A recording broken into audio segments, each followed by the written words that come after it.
اللہ تعالیٰ ظالموں کو ڈھیل دے رہا ہوتا ہے، ظالم سمجھتا ہے شاید میں حق پہ ہوں، لیکن محدثین نے لکھا دو ظلم ایسے ہیں، دو گناہ ایسے ہیں جن کے اوپر کئی مرتبہ اللہ دنیا کے اندر ہی گرفت کر لیتا ہے۔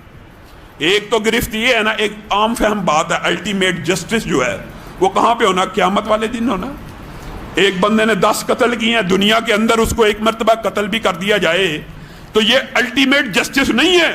اگرچہ معاشرے کا جسٹس ہے کہ اس کے وجود ناپاک کو معاشرے سے ختم کر دیا جائے، ٹھیک ہے، لیکن اس نے تو 10 قتل کیے تھے، بدلے میں ایک دفعہ ہو رہا ہے۔ اس کا مطلب ہے الٹیمیٹ جسٹس تو قیامت کے دن ہی ملنا ہے، لیکن اللہ کئی مرتبہ دنیا کے اندر بھی بدلہ دے دیتا ہے۔ کن دو جرائم کے اوپر؟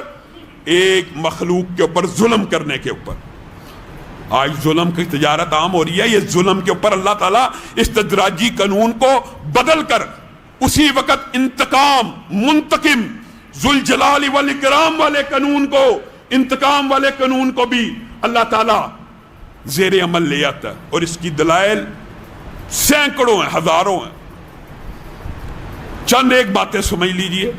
حضرت سعد بن ابی وقاص کیسے کیسے عظیم صحابی ہیں جن کے اوپر بھی الزام لگے۔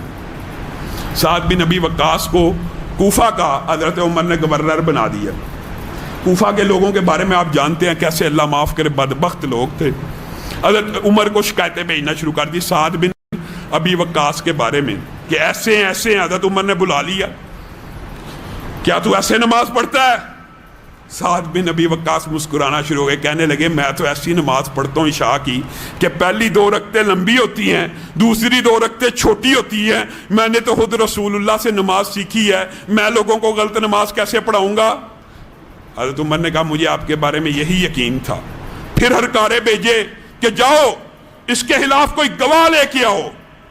ایک بدبخت کوفہ کے اندر ایک مسجد میں لمبا واقعہ ہے، کھڑا ہو گیا، اس کا نام ابو سعدہ تھا، کہنے لگا سعد بن ابی وقاص مال صحیح تقسیم نہیں کرتا، سعد بن ابی وقاص جہاد سے پیچھے رہتا ہے، سعد بن ابی وقاص نماز صحیح نہیں پڑھتا، معاذ اللہ معاذ اللہ۔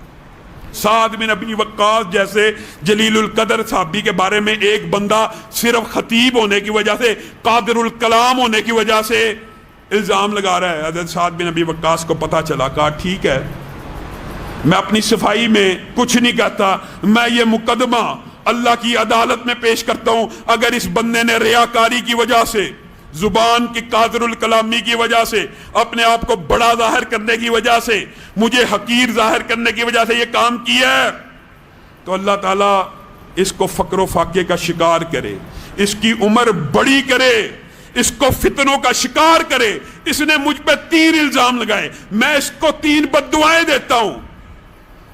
اگر میں مظلوم ہوا، یہ ظالم ہوا، اس کو یہ 3 بددعائیں لگ جائیں گی۔ پھر راوی نے خود لکھا ہے، راوی کہتا ہے اللہ کی قسم ایسی بددعا لگی، وہ ابو سعدہ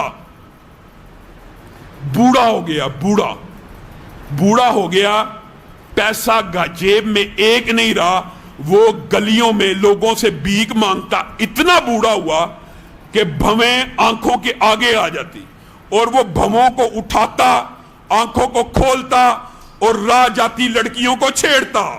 فتنے کا شکار بھی ہوا، عمر بھی لمبی ملی، فقر و فاقے کا شکار بھی ہوا، 3 بددعائیں لگ گئی۔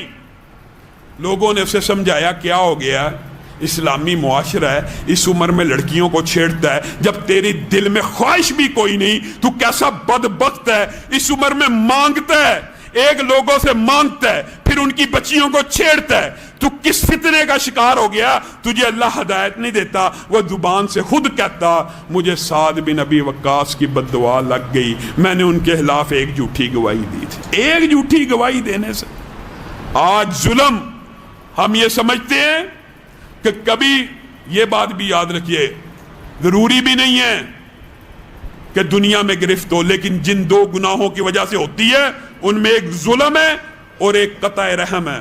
جو بندہ اپنے رشتہ داروں کی رشتہ داری کو توڑ دیتا ہے اس کو بھی اللہ اس دنیا میں پکڑتا ہے بالعموم، اور جو بندہ ظلم کرتا ہے اس کو بھی اس دنیا میں پکڑ لیا جاتا ہے۔ ورنہ جتنے قوانین ہیں وہ استدراج کے قوانین ہیں۔